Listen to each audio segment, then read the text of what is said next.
Kolejny dzień po dłuższym czasie. Ściągam plastikową osłonę, żeby od tutaj to wyciąć, bo mi to blokuje, żeby puścić tutaj wiązkę z przewodami. Ten plastik, ale to później sobie to utnę. Teraz wracam do całej tej wiązki. No to są już kosmetyczne takie sprawy. I będę przymierzał i działał sobie tutaj dalej. Rozkładam teraz odcinek wiązki, który idzie tutaj wzdłuż ramy. Idzie do głównej cewki, do głównego przekaźnika, do rozrusznika, czyli główne zasilanie, które przychodzi do całej instalacji tutaj. To rozkładam, żeby dołożyć jeden przewód, żeby usunąć tutaj zbędne przewody. I to są przewody, muszę ostrożnie teraz, żeby nie pomieszać z wszystkim, od cewki zapłonowej i po kolei wstawić tutaj przewód zasilający 4 mm kwadrat i puścić wzdłuż całej wiązki. Wygląda to coraz gorzej pod tym względem, że coraz więcej jest wiązki rozebranej. Dobra, tutaj rezygnuję w ogóle z tego połączenia. Teraz się przyjrzę, czy w ogóle zrezygnować, czy tu się podpiąć, ale mój plan polega na tym, żeby zrezygnować z tego połączenia, wymienić główny przewód zasilający, wyjąć ten bezpiecznik i teraz odpiąć zbędne tutaj przewody, które są niepotrzebne w tym momencie. Dobra, sprawdzimy na schemacie. Czerwony z białym paskiem musi zostać, bo to jest przewód ładowania. Natomiast czerwony stąd usuwam i wymieniam na mój nowy przewód. Jest czerwony, wysuwam i teraz go wysuwam tutaj z całej wiązki, wycofuję i dorzucam mój nowy i szybko wiążę ten odcinek wiązki z powrotem, żeby nie pomieszać z pozostałymi teraz przewodami tego wszystkiego. Dobra, ten etap wiązki, dorzucony przewód mam, ale muszę to podzielić na pewne etapy, bo tutaj jest skrzyżowanie wiązek. Jak będę to izolował na nowo, no to muszę to wszystko już mieć na gotowo. I teraz tak, kostka od HISS, czyli Immobilizer, to zupełnie chcę wycofać z całej wiązki i puścić sobie tutaj, zostawić. I mam plan, żeby tą antenkę, bo tylko tutaj znalazłem miejsce, umieścić, tutaj przykręcić. Jest taka przestrzeń, gdzie się to ładnie skomponuje. Więc wiązkę wycofuję całą długość, przerabiam wiązkę i zostawiam tutaj. Zaraz tak, ta kostka to jest też do wyciągnięcia przewody od wskaźnika paliwa. Kabelek od temperatury też jest już ucięty, nie wiem czy jest już wycofany czy nie. I wszystkie te połączenia, nawet fabryczne zagniatane, masy, to też zbędne masy, wszystko do usunięcia idzie. Dobra, wyciąłem główne zasilania. To jest wiązka, ta duża kostka, która leciała fabrycznie do stacyjki. I te wszystkie kable, mi to wygląda na 2,5 przekrój, ale mogę się mylić, ale raczej nie większy. Są tutaj. One wszystkie idą do bezpieczników i teraz potrzebuję je tu wszystkie też zminimalizować, zobaczyć co da się zminimalizować i gdzieś to wszystko połączyć i wyprowadzić na 4 mm przewód i chyba je wycofam gdzieś aż tu, przylutuję 4 mm i wyprowadzę tu ze skrzynki z zabezpieczeniami, bezpiecznikami. Dobra, odizolowałem wiązkę i tutaj też widzimy, że też było mostkowanie w środku. No tak to jest zrobione, że też stopniowo mostki. Tutaj też był mostek. Skrzynki z zabezpieczeniami. Tu widzę, że można dorzucić chyba jeszcze jeden bezpiecznik. O ile miałbym takie konektory, to bym mógł tutaj dorzucić, bo jest jedno miejsce wolne, ale chyba te moje konektory nie będą odpowiednie, żeby tutaj dołożyć. No szkoda. Pełna moc możliwości, pełna moc lutownicy, niby taka mała, ale daje bardzo radę. Lutowanie tego typu przewodów 4 mm kwadrat z 2,5 jest upierdliwe, zwłaszcza, że tutaj dobrze zalałem to wszystko cyną i połączenie będzie, natomiast teraz to wszystko trzeba dobrze zaizolować, już wystygło. No, glut można powiedzieć, że spory i gdybym miał więcej tutaj tych przewodów, to inaczej bym to zestopniował może, ale właśnie o to chodzi, że tutaj nie ma jak zawsze za dużo miejsca. Taśma, koszulka termokulczliwa, dobrze zaizolować, bo to jest też właśnie główne przyjście zasilania. I tyle nam odpada w całej wiązce, że mamy teraz jeden przewód 4 mm, który jest przyjściem, drugi będzie odejściem i to będzie mniej niż te pojedyncze 2,5. Przez chwilę pomyślałem, że lepiej było te 2,5 rozdzielone, ale tak naprawdę nie do końca, bo przyjście było 2,5, a odejścia były 3, więc to i tak samo ten kabel mógł się grzać i spadek napięcia i tak był na najmniejszym przekroju 2,5, więc teraz damy 4, i tak to będzie. Już to izoluję i składam tą część, żeby zająć się kolejnym etapem. Już składam, izoluję tą część wiązki. To jest już mój ten przewód, powrót zasilania. To jest przejście zasilania. Kończę ten etap wiązki. Wycofam immobilizer tutaj i będę mógł już powoli układać tutaj część wiązki i zakręcać tam, przymierzyć airboxa, czy nic tam nie przeszkadza, i już skracać i modyfikować połączenia od strony motocykla, żeby wiązka przybiegała tędy, tam od dołu i tam wychodziła. Udało mi się wyjąć moduł. Tu widać, wszystko jest praktycznie czyste, tam gdzie nie ma pinów jest troszeczkę piasku.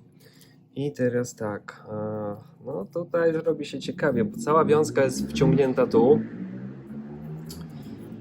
I tak, mam przy okazji do wyjęcia to, do rozplątania, wycofanie teraz wszystkich przewodów od H i SS tu. Zobaczenie, czy się też jakaś masa nie dubluje, żeby to, co się da, to powycofywać i poprzerabiać, więc ciąg dalszy. Ale dobrze jest tak robić właśnie etapami, żeby nie całą wiązkę rozbebrać dogoła, bo później można zapomnieć, szczególnie tak jak ja pracuję raz w tygodniu, czy co 2 tygodnie mogę zapomnieć, gdzie co było. Lepiej to podzielić na etapy i to, co się da zrobić etapami. Dobra, przewody od H i SS są już tutaj ucięte, odseparowane. Tutaj jest cała ta wtyczka. Jeszcze tylko teraz to usunąć. Tutaj zobaczyć, czy to jest masa blisko, czy masa daleko. O, tak jak widać, czarno-biały to jest ten przewodzik. On jest... Idzie skąd? Idzie z tej kostki. Zaraz go tutaj utnę i wyciągnę. I drugi jest zielono-czarny, czyli to taka druga masa. Jak widać, zielono-czarny, który jest, powiedzmy, o, tutaj zmostkowany.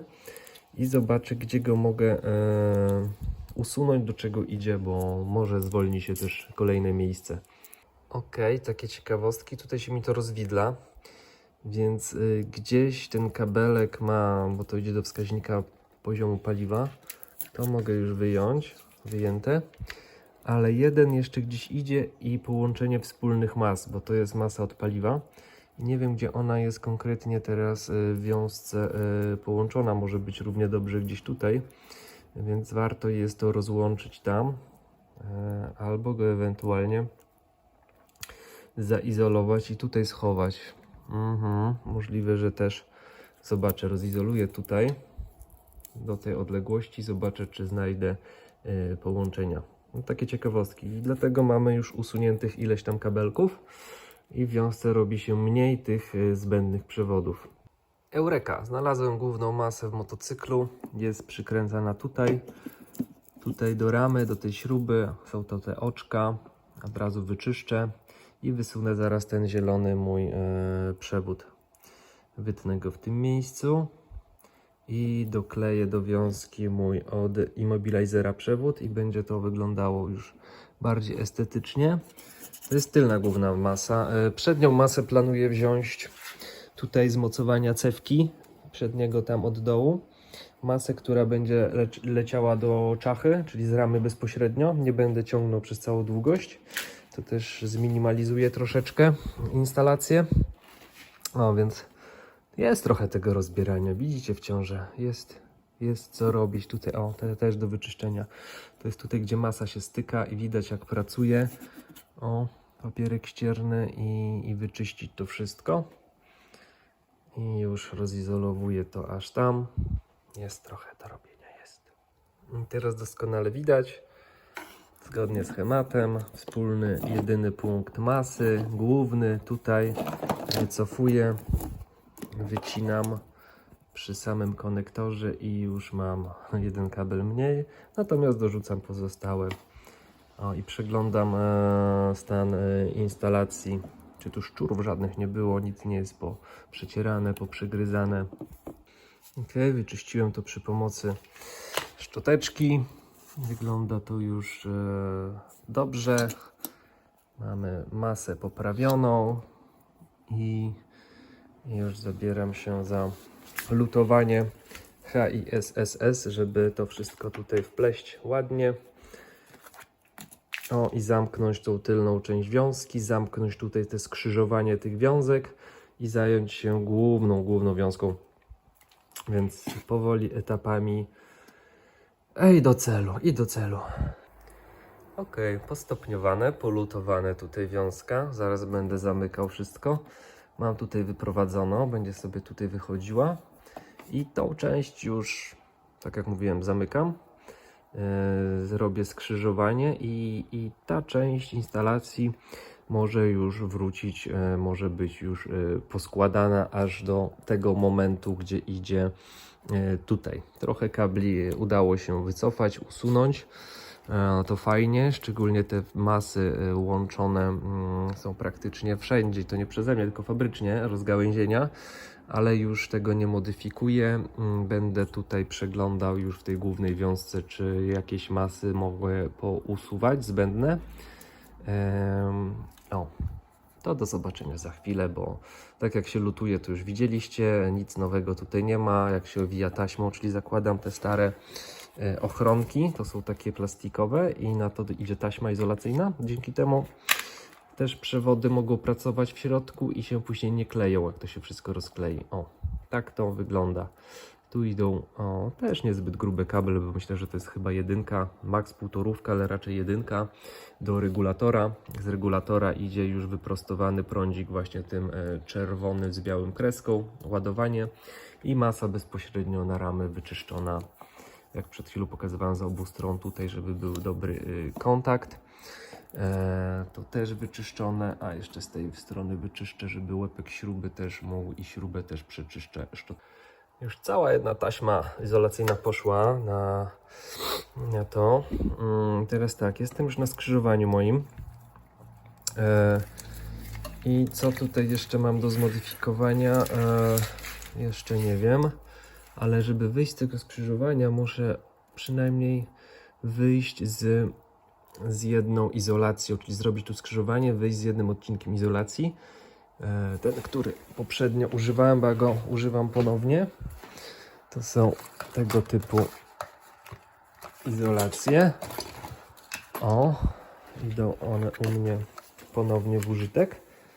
No są fajne, nie ma co narzekać.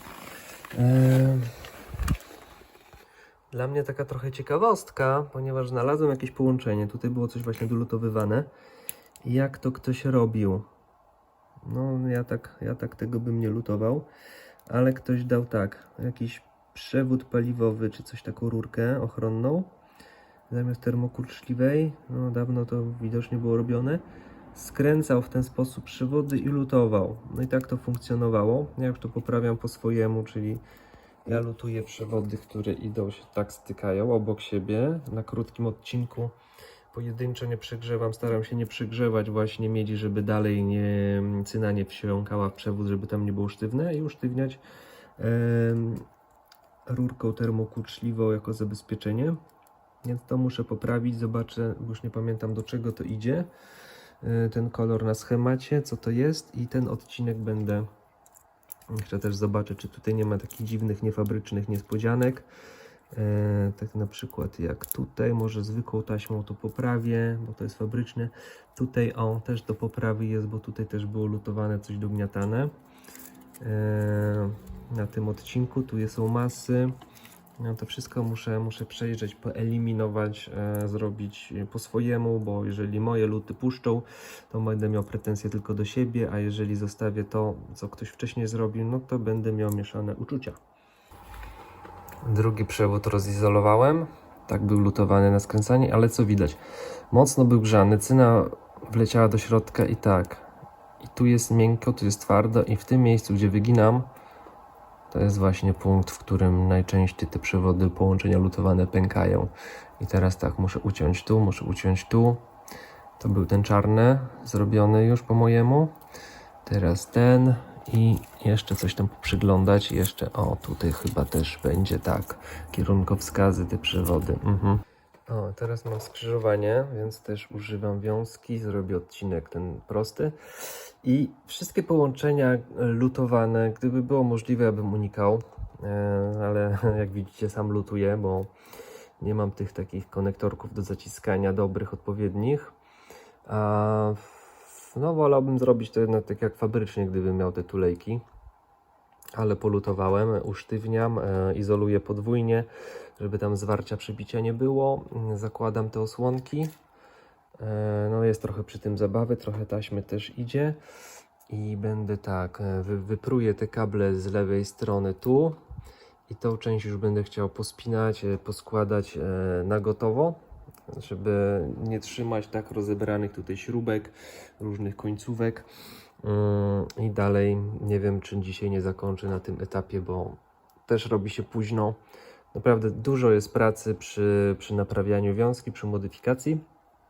Trzeba się troszeczkę skupić, przemyśleć, co można usunąć, co nie. Na przykład tutaj też przewody chyba będę od nowa poprawiał i elementy lutowane będę chował wzdłuż wiązki, a nie w miejscach, gdzie mogą być narażone właśnie tutaj na wyginanie. Więc niektóre części instalacji muszę ponaprawiać. Na tą chwilę tak sobie zrobiłem to skrzyżowanie. I tak, mam ten odcinek już zaizolowany, ten jeszcze luźny, bo nie wiem, gdzie on mi tutaj wypadnie. Przeciągam wiązkę, tak jak mówiłem przed chwilą, spinam to, co się da w miarę na gotowe i wtedy zostanie mi tylko kolejny etap pracy z wiązką, która już jest tutaj, a będzie mniej rzeczy po tej stronie. Było tak, że te gwinty nie chce się wkręcić śruba, więc gwintownik 6 przelecę gwintownikiem, żeby na siłę nic tutaj nie robić. Możliwe, że trochę korozji jest w środku, może się grzała masa, nie wiadomo, ale nie zaszkodzi gwintownikiem przelecieć teraz gwinty i wkręcić po ludzku, bez oporów, po prostu regulator do ramy. Gwintownik wlazł ładnie, tylko tutaj ciężko to operować, mając klasyczną rączkę do gwintownika. Ciężko się obraca, więc teraz jeszcze przelecę drugi gwint, oczyszczę i zobaczę, czy śruba wejdzie. Śruba ta ładnie wchodzi, górna też już wchodzi. Powinno być dobrze, bo był problem w ogóle z zaczęciem wkręcania. Praktycznie dawno bardzo nieodkręcane, więc miało prawo zarosnąć korozją. Ok. Prace posuwają się do przodu dalej. Tył już delikatnie jest, krótko mówiąc, poskładany tutaj. Tutaj oczywiście nowa wiązka z nową taśmą izolacyjną zawsze będzie trochę prężyła, bo to musi się prawdopodobnie ułożyć, więc tu wygląda wszystko dobrze. Tutaj jeszcze małą opaskę. Tu gdzie się da, no to będę stosował po prostu zawsze jakąś opaskę i przesuwam się teraz w kierunku czachy do przodu, żeby zweryfikować pozostałą część wiązki. Tutaj sobie trochę przyciąłem tą osłonkę plastikową, żeby puścić przewody. I teraz ważna sprawa, przymierzyć airboxa, filtr, zobaczyć, czy tutaj nic nie będzie też przeszkadzało pod tym względem. I druga sprawa, założyć bak i zobaczyć, jak tutaj ta wiązka może przejść obok tej chłodnicy. No tu widzimy, jest odpowietrzenie chłodnicy. Będzie na tym się sobie te przewody tutaj opierały spokojnie. Nic się nie powinno tutaj stać, ugotować przynajmniej. Są zabezpieczone. O, więc to wszystko jest jeszcze pod znakiem zapytania, jak to będzie się tutaj układało. Ok, jeżeli założę zbiornik, to tak naprawdę ile będę miał miejsca? Tutaj to wygląda być w porządku, bo tu można opaską chwycić, tu się nic nie będzie działo praktycznie w tym miejscu. Tu przechodzi, bo jest obcięta osłona chłodnicy, ale tak, połączenia mogę zrobić. Ile ja tu mam miejsca? Tu mam cewkę zapłonową. Gdzieś połączenia mogę porobić właśnie gdzieś tu. I później to gdzieś przypiąć. Myślę, że tu taki suport tutaj dorobić. Blaszkę jedną, która będzie mocowana tutaj za chłodnicą, tak, i z góry. I do tej blaszki, do supportu przypiąć prawdopodobnie te wszystkie moje przełączenia. Bo tam airbox, obudowa filtra powietrza wchodzi dość głęboko, więc tutaj zwolniło się trochę przestrzeni, gdy system PIRE zlikwidowałem, ale bardziej na poziomie w tym miejscu. Więc tutaj muszę pokombinować. Czyli widzę tak, tu jak idzie cewka, to tutaj musi być dość płasko. A tutaj jest trochę przestrzeni, tyle, że tylko żeby poupychać. A całe połączenia muszę kombinować, żeby nie były dłuższe po prostu niż tutaj. Więc przewody mogą mi, kostki mogę zarobić tak, przedłużyć, żeby tutaj były. I wtedy będę je łączył w ten oto tutaj sposób za chłodnicą. Taki myk. Może mi się nie upalał od ciepłej temperatury z chłodnicy. Wszystkie przewody, które są dla mnie podejrzane, na przykład przewód od klaksona, jest tutaj już sztywny, taki, no, tak się dziwnie wygina, zmęczony życiem. Od razu to wymieniam. Nie mam kątowych końcówek, zarobiłem płaskie, więc zostawię troszeczkę dłuższe te przewody. Powinno być miejsce, żeby to jakoś tam podpiąć. A jeżeli nie, no to zostawię lekko dłuższe, żeby było można później zarobić też końcówki. I też je tutaj zaraz zalutuję, zaizoluję. I kolejna zaraz do naprawy rzecz to właśnie tutaj przewody, żeby to przedłużyć ładnie, estetycznie do wentylatora, bo ta długość wiązki praktycznie jest bez zmian tutaj. Dalsza odległość będzie do zmiany. Małymi kroczkami, jak na razie trytki, opaski do ramy. Już nie stosuję tych plastikowych mocowań przewodów, wiązki. Na razie łapię i teraz mam zakręt. I tak, tu mi wychodzi przewód. To idzie ładnie, zakręca fabrycznie tam. To idzie klakson, który schodzi tutaj zaraz też niebawem do dołu, do klaksonu tu. I resztę wiązki trzeba przerzucić i zacząć tak skracać, aby te połączenia wyszły gdzieś. No właśnie, nie mogą wyjść tu. Tutaj jest uchwyt na wiązkę. Wiązka będzie przechodziła tu. Tutaj, żeby lekko schodziły do dołu i tutaj kostki. Więc przerzucam to wszystko tam. Będę odmierzał, jak to ma wyglądać. Tadam! Taki koszmarek. Czyli po tej stronie praktycznie mamy, co tutaj spiąć, czujnik obrotów wału. Tutaj opaskami to spiąć i z tej strony mamy pochowane, czysto. Ale jeszcze nie jest skończone, bo teraz tak, trzeba zrobić cały zakręt. To jest przełożone tutaj. To musi się chować tak, żeby airboxa włożyć. Tak. I teraz mamy cały makaron po tej stronie, gdzie chciałem, żeby był docelowo połączeniowy. Główny przewód zasilający musi trafić też, być w pancerzyku ochronnym i trafić w swoje miejsce tutaj do stacyjki. Przewód powracający musi trafić gdzieś tutaj, połączony być z zasilaniem do przekaźników, z tym przewodem powrotnym. Tutaj też chcę masę zacisnąć, to jest 4 mm, albo zobaczę jaki mam przewód, ale fajnie by było 4 mm. Kwadrat, przewód od kostki, tutaj od masy ramy, przeprowadzić też i tutaj zmasować.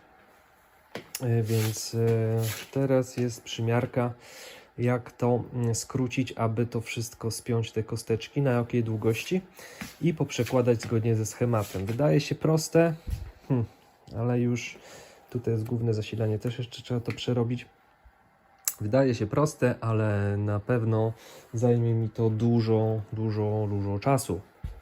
Ok, masę postanowiłem tutaj 4 mm kwadrat przewód, mam oczko zarobione, dać tutaj pod śrubę od cewki zapłonowej, dlatego że uważam, że tutaj jest dobra masa, bo musi być też i dla samej cewki zapłonowej.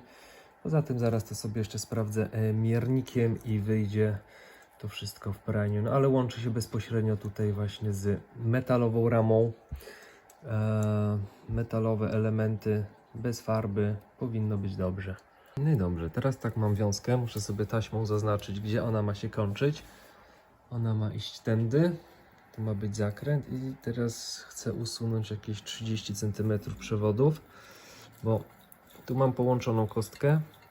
Jeżeli tutaj nawet bym sobie zrobił takie ucho, żeby przyłapać tą instalację, to chciałbym, żeby to tak troszeczkę schodziło tutaj w ten sposób i wychodziło, żeby było można tutaj przypiąć te kostki, mniej więcej tej długości. I też no tą blaszkę by się przydało zrobić mocującą te połączenia, bo tutaj nie ma miejsca cały czas. Miejsce jest jedynie tutaj za wentylatorem i do tej blaszki będę mógł najprawdopodobniej też przyczepić moje przekaźniki i przerywacz kierunkowskazów. No jestem ciekawy, czy przerywacz kierunkowskazów nie dostanie świra, gdy będzie zamocowany w tym miejscu. Po prostu będzie, no tutaj cały czas jest ciepło, to wiadomo. Ale raczej nie na tyle, żeby to nam się wszystko przypaliło, ale tak z 60-70 stopni może tutaj dmuchać. Jak to mówią, czas nie z gumy. Większość już kabelków jest tutaj wyrównanych kostek. Została jeszcze kostka od rozrusznika, od klaksonu. Trochę tych kabelków już wyrzucone, więc tu mi się zaczyna klarować. No ale niestety godzina 19 dobija. No, już to ma odpowiednie długości praktycznie. Godzina 12 dobija, 19, przepraszam, już właśnie zmęczenie i pora jechać do domu, jeszcze trochę chwilę odpocząć i kolejny tydzień pracy przede mną, więc żegnam się z Wami, do zobaczenia wkrótce, hej!